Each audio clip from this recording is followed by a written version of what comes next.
2014 में एक गाय से शुरुआत की थी मैंने। जैसे जैसे गाय के नज़दीक जाता रहा और गायों का प्यार बढ़ता रहा, वैसे वैसे गाय बढ़ती रही। अच्छी नस्ल की गाय बनाना शुरू किया मैंने। तो प्रोटीन युक्त आहार ज़्यादा देना होता है। ब्रीडिंग का लिए नंदी तैयार करना है। मैं दूध बेचता हूँ, घी बेचता हूँ। शेर के बाद का दूसरा जीव है। आज भी कोई ऐसी बीमारी या सबसे बड़ा फायदा है, मानते हैं हमारा गुजरातियों ने किया। गिर गाय के दूध में ऐसा होता है, गिर गाय के मूत्र में सोना होता होगा। स्वभाव से थोड़ी शांत है। यही गौशाला अगर मैं वहाँ जाके करूँ तो इसका रिजल्ट और हो। 2-2, 3-3, 4-4 लाख रुपए की गाय खरीदी। वहाँ की ही गाय पसंद कीजिए। गुजरात यात्रा पर हम हैं और हमारी खोज है गिर गायों की विशेषता जानना और उन ब्रीडर्स को तलाश कर आपके सामने लाना जो गिर गाय पर, और ये यहाँ की लोकल ब्रीड है, देसी ब्रीड है गिर गौ माता, उस पर काम कर रहे हैं। तो आज इस यात्रा में हम पहुँचे हैं अहमदाबाद के भोपाल में, और गुजरात में ये इलाका आता है। और आज जिस हम गौशाला में खड़े हैं वो है कृष्णा गौशाला। इसका संचालन करते हैं राजेंद्र भाई गोहिल। उनसे जानेंगे कि आखिर एक गाय से उन्होंने शुरुआत कैसे की। उनका जो पैतृक काम है वो एक व्यापारी हैं, लेकिन एक गाय से उन्होंने गौ सेवा करना शुरू किया। और आप पीछे देखेंगे तमाम यहाँ पर आज गौवंश मौजूद है। और गिर गाय में भी जो विभिन्न वो होती हैं, गाय होती हैं जिसकी अलग अलग खासियत होती है, अलग अलग रंग होता है, अलग अलग उसकी कुछ विशेषता होती है, वो यहाँ पर मौजूद हैं। तो आज जानेंगे कैसे इन्होंने इतनी सारी गायों को यहाँ पर एक जगह पर इकट्ठा किया हुआ है और उनकी सेवा कर रहे हैं। बहुत बहुत स्वागत है आपका। एक बार अपना परिचय हमारे दर्शकों को दें और बताएं कि कैसे आप इस पूरी अपनी गौशाला का संचालन कर रहे हैं। आपकी यात्रा कैसे और कब शुरू हुई? जी, मैं राजेंद्र सिंह गोहिल, भोपाल अहमदाबाद में मेरी गौशाला है, रिंग रोड पे। और 2014 में एक गाय से शुरुआत की थी मैंने। इतनी बड़ी गौशाला करूँगा ऐसा कुछ सोचा नहीं था, लेकिन जैसे जैसे गाय के नज़दीक जाता रहा और गायों का प्यार बढ़ता रहा, वैसे वैसे गाय बढ़ती रही। ये हमारा नंदी है शुभम। तो आज लगभग कितना गौवंश है आपके पास में? अभी छोटा बड़ा मिलाकर मेरे पास 60 गौवंश है जी। और ये मेरा सबसे बड़ा नंदी है जी। ऐसा नंदी आपको वो कम देखने को मिलेगा, नहीं मिलेगा ऐसा नहीं बोलता हूँ, बिल्कुल, लेकिन कम देखने को मिलेगा। अक्सर लोगों के सामने समस्या आती है जब वो गिर गाय का चुनाव करते हैं या गिर गाय कहीं से लेकर आते हैं किसी गौपालक से, तो उसके सामने बड़ी समस्या रहती है, उसको अच्छी गाय नहीं मिल पाती या उसकी क्वालिटी की वो पहचान नहीं कर पाते। तो आपने इतनी सारी यहाँ पर गौवंश इकट्ठा किया चुन चुन के, तो लगभग कितना समय आपको लगा और किन किन समस्याओं का आपने सामना किया और क्या खासियत देकर आपने इनका चुनाव किया? मैंने जब गौशाला शुरू की, गाय इकट्ठा करने के शुरू की, 1 से लेके 10-15 गाय तक मैंने बाहर से खरीदी हुई है जी।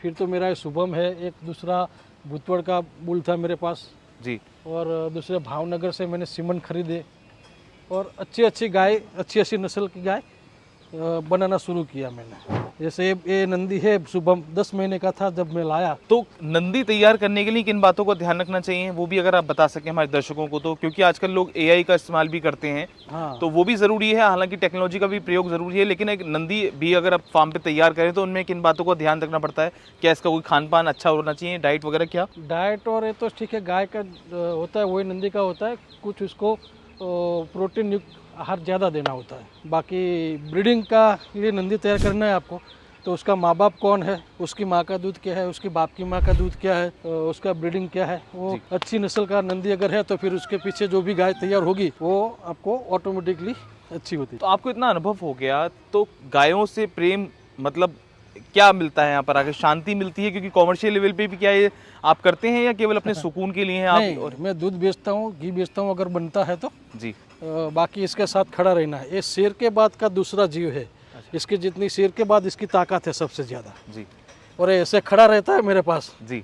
आप समझ सकते हो, यही मेरा प्यार है, यही मेरी कमाई है। बिल्कुल। और कुछ अपने अनुभव से बताना चाहें कि जब आप गायों के साथ आप जुड़े और आप इतने अच्छे ब्रीडर के तौर पर निकल कर आए, तमाम लोग यहाँ पर आते हैं और ये आकर्षण का केंद्र रहती है, खासकर आपकी गौशाला उन लोगों के लिए जो गौ सेवा करते हैं। हाँ। तो क्या क्या बदलाव आपके जीवन में आए जब आप गाय से जुड़े और गायों की सेवा करने लगे? गायों की सेवा करने से पहले तो किसी भी प्रकार की बीमारी से डर नहीं लगता है। कैसा भी कोरोना आके गया, ये आके गया, लेकिन कभी हमको डर नहीं लगा है। गायों के बीच में रहते थे, आज भी कोई ऐसी बीमारी या वायरल हमको इफेक्ट नहीं करता है ज़्यादा। ये गायों के बीच में रहने का सबसे बड़ा फायदा है। आपने अभी गिर गायों का चुनाव किया है क्योंकि आप गुजरात में हैं, लेकिन आजकल एक भीड़ सी है और गिर की बताते हैं लोग की ब्रांडिंग कर दी। तमाम वीडियो जब हम बनाते हैं तो लोग आलोचनाएं भी करते हैं, कुछ पॉजिटिव रिस्पांस भी आता है। लोग कहते हैं कि लोगों ने इतनी मार्केटिंग कर दी है गिर की, पूरे देश में बस गिर की बात हो रही है और लोकल ब्रीड पे कोई ध्यान नहीं दे रहा, जैसे अन्य है, थारपारकर है, रेड सिंधी है या अन्य गायें हैं। तो आप उस पर क्या कहना चाहेंगे और लोगों को क्या संदेश देना चाहेंगे? देखिए गिर का बहुत ज़्यादा मतलब एडवर्टाइजिंग हो गया है। जी, ये आप भी गिर- मानते हैं? हाँ मानते हैं, हमारा गुजरातियों ने किया है, जी बराबर है, बेचने के लिए, व्यापार करने के लिए कि गिर गाय के दूध में ऐसा होता है, गिर गाय के मूत्र में सोना होता है, होता होगा और होगा, ये भी साइंटिफिकली प्रूवर हुआ है। लेकिन सिर्फ गिर गाय में ही है ऐसा नहीं है। भारत नस्ल की कोई भी आप देसी गाय ले लो, सब गायों में ये चीज़ आपको मिलेगी। लेकिन गिर देखने में सुंदर है, स्वभाव से थोड़ी शांत है, बराबर, ये देखो, तो उसके लिए लोग जल्दी पसंद कर लेते हैं कि गिर गाय गिर गाय गिर गाय। बाकी गिर गाय को गुजरात के बाहर ले जाते हैं आप तो इतना सक्सेस नहीं रहता है जितना गुजरात के अंदर। मेरा गुजरात में ही है ना, गिर से मेरा कम से कम 300-350 किलोमीटर दूर है। यही गौशाला अगर मैं वहाँ जाके करूँ तो इसका रिजल्ट और हो। तो खासकर ये गिर जंगल से गिर का नाम निकला है, तो ये हाँ। वहाँ के आसपास के रीजन में ज़्यादा सूटेबल है इसको। हाँ, ज़्यादा सूटेबल है, तो ये लोगों को समझना चाहिए। हाँ समझना चाहिए। यहाँ से लोग ये न जाने कहाँ कहाँ ले जाते हैं, ले जाने के बाद फिर अगर सफलता नहीं मिलती तो वो गाय का क्या होता है क्या मालूम। मैं कभी गुजरात के बाहर गाय नहीं देता। और अगर बात करें कॉमर्शियल लेवल पे, जैसे गाय का दूध या हुआ या घी या अन्य प्रोडक्ट बेचने की बात होती है, और एक ब्रीडिंग, दोनों चीज़ अलग अलग भी हैं। और तो आप किसको ज़्यादा प्रॉफिटेबल मानते हैं? ब्रीडिंग को ज़्यादा प्रॉफिटेबल मानते हैं उनके साथ? ब्रीडिंग पहले जब हम लोग गाय खरीदते थे ना, तो हमने तो 2-2, 3-3, 4-4 लाख रुपए की गाय खरीदी है। जी, बराबर है। आज की डेट में ऐसा रेट नहीं रहता है।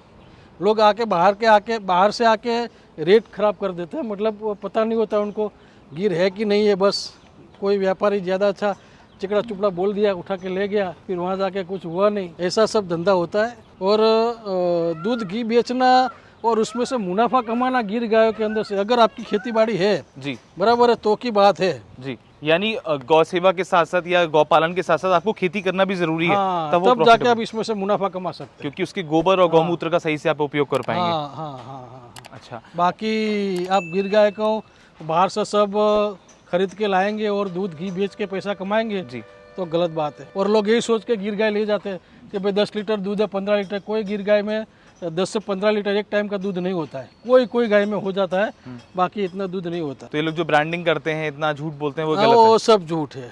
लेके आइए ना, है। जी, 15 लीटर वाली गाय है तो कितना दूध टाइम तक देती है, कितने महीने तक देती है, वो भी सब बताइए। अच्छा, हम देख रहे हैं यहाँ पर, जहाँ पर हम खड़े हैं, यहाँ पर एक मिट्टी का पूरा ढेर लग रहा है। तो क्या ये इनकी गाय के गोबर से ही ढेर लग गया या अलग से नहीं, मिट्टी डाली गई वो है? मिट्टी डाली हुई है। और क्या है, कीचड़ होता है तो गाय ऊपर जाके खड़े रह सकते हैं। उसके लिए। और यहाँ पर एक पेड़ भी है, क्या ये पेड़ आपने गौशाला की स्थापना करने के दौरान लगाया था? इसकी क्या कहानी है? गौशाला की स्थापना की उसके बाद ही लगाया मैंने। ये बड़ का पेड़ लग रहा है मेरे को। बड़ है, पीपल है, आसोपालव है, अच्छा, बिल्ली है, एक साथ, मतलब सब जैसे एक 5। साथ, एक ही पास में। तो इसका भी कोई रीजन ही किसी ने आपको बताया उसको होगा? पंचवटी बोलते हैं ऐसे। अच्छा। 5 पेड़ एक साथ लगाने का, लेकिन उसमें से आंवला एक चला गया, जी, बाकी है। और महादेव जी का एक लिंग वहाँ पे स्थापना की है। बहुत सुंदर, महादेव के भगत है। बिल्कुल। और जहाँ गौ माता की सेवा होती है, नंदी जहाँ विराजमान है, तो वहाँ पर ये मंदिर होना तो बहुत जरूरी आवश्यक है। तो क्या अपने अनुभव के अनुसार क्या सलाह देना चाहेंगे उन लोगों को जो गौपालन करना चाहते हैं या गायों से जुड़ना चाहते हैं? कैसे वो शुरुआत करें? छोटे से कैसे शुरुआत करें? क्या वो गाय अगर खरीदना चाहते हैं तो कैसे गाय खरीदें? और कौन सी गाय का चुनाव करें? अलग अलग जगह पे अगर वो रहते हैं, लोकल ब्रीड का ही चुनाव करें या किसी शुरुआत कैसे मेरे करें? हिसाब से तो लोकल ब्रीड का ही चुनाव करना चाहिए। आप जहाँ के रहने वाले हैं वहाँ की ही गाय पसंद कीजिए। दूसरी जगह से गाय लाके एक एग्जाम्पल दूँ तो कैसा होगा कि गाय हमारी माता है हमारे शास्त्र के अनुसार। जी। अगर आप माता समझता है तो फिर अपनी माँ को छोड़ के दूसरी माँ को क्यों अपना रहे? जी, माँ ही है, सब माँ ही जी। है। आपकी माँ में अच्छा रूप नहीं है, दूध कम है, तो उसकी जगह उसको छोड़ देंगे, आप गिर ले आएंगे। लेकिन गिर में भी गारंटी नहीं है कि वो आपको वहाँ जाके भी इतना परफॉर्मेंस देगी। और बहुत सी जगह पे हमने देखा है कि नहीं संभाल पाते लोग, गाय फेल हो जाती है, गाय रास्ते पे छोड़ देती है, लास्ट में वो कत्ल खाने चले जाती है। तो ये सब नहीं होना चाहिए। आपको जितना ज़रूरत है उतना दूध के लिए आपके पास जो गाय रखी हो भगवान ने रखी हुई है, कोई हमारे सिस्टम ने नहीं कि भाई राजस्थान में ये गाय रख दो, उत्तर प्रदेश में ये गाय रख दो, यहाँ पे ये गाय रख दो। ये हमारा सिस्टम नहीं है, ये भगवान का सिस्टम है, उसको मत तोड़ो। जो गाय जहाँ पैदा होती है ना वहीं पे उसका संवर्धन करो और वहीं पे उसका पालन करो, वही सही गौ सेवा है और गौ भक्ति है। बाकी यहाँ से ले जाके वहाँ करने का कोई मतलब नहीं है जी। और अगर कॉमर्शियल के लिए खास लोग ये करते हैं, लेकिन कॉमर्शियल भी सक्सेस नहीं है। सक्सेस नहीं, तो लोगों को ये समझना पड़ेगा, जो लोग ब्रांडिंग की बात करते हैं या गिर की बात करते हैं, तो उनको लोकल अपनी जो ब्रीड है, चाहे वो हरियाणा में हो, उत्तर प्रदेश में हो, राजस्थान में हो, गुजरात में हो, तो उस पर ज़्यादा ध्यान देना जरूरत है और उसी का संवर्धन करने की आवश्यकता है। हाँ हाँ। जी। तो अरे कभी कभी तो लोग ऐसे भी आते हैं कि भाई अच्छा सा नंदी का सीमन हमको चाहिए हमारी गाय में रखने के लिए। हम पूछते हैं कि कौन सी गाय है, तो बोलते हैं हमारे यहाँ लोकल है और हम गिर का बच्चा पैदा। मैं बोला भैया इससे बड़ा कोई पाप नहीं होता है, बराबर आपकी जो इस ब्रीड की गाय है, जिस ब्रीड की गाय उसी ब्रीड का नंदी से अगर उसका संवर्धन करो तभी सही है, बाकी ये पाप है। मैं नहीं देता ऐसे, सीमन भी नहीं देता ऐसे लोगों। जी। और आपने सीमन के बारे में बताया था कि आपके पास वर्षों पुराना सीमन स्टोर है, उसकी क्या कहानी है, उसके बारे में बताइए। 50-60 साल पुराना भावनगर स्टेट का जो गौशाला है, वहाँ से जब बापू जीवित थे, अब बापू तो एक्सपर्ट हो गया, अभी 1 साल ऊपर हो गया, तो उनके पास से मैंने 5-6 डोज लिए थे।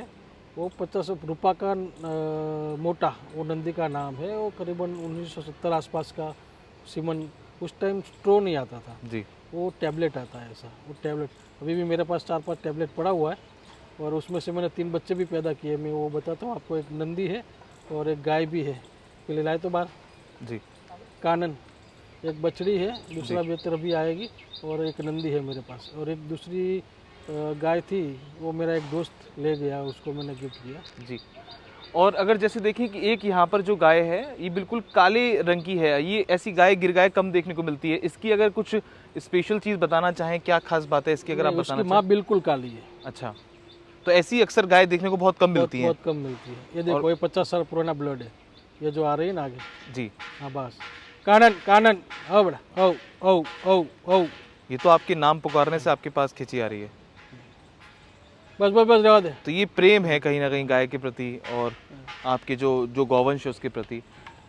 आशा करते हैं कि ये जो वीडियो है आपको ज़रूर पसंद आएगी और आप भी समझ पाएंगे कि आपको लोकल ब्रीड पे कैसे और कितना काम करना है और उसकी क्या आवश्यकता है। आने वाले समय की मांग है आपकी जो लोकल ब्रीड है, खासकर देसी गौ माता की, उसको कैसे आप बचा सकें, इसकी मुहिम में आप कैसे आगे बढ़ सकें। ऐसी तमाम वीडियो के लिए हमारे साथ बने रहें। हम इस समय गुजरात यात्रा पर हैं। आज की इस वीडियो में इतना ही। देखते रहें खबर किसान की। धन्यवाद।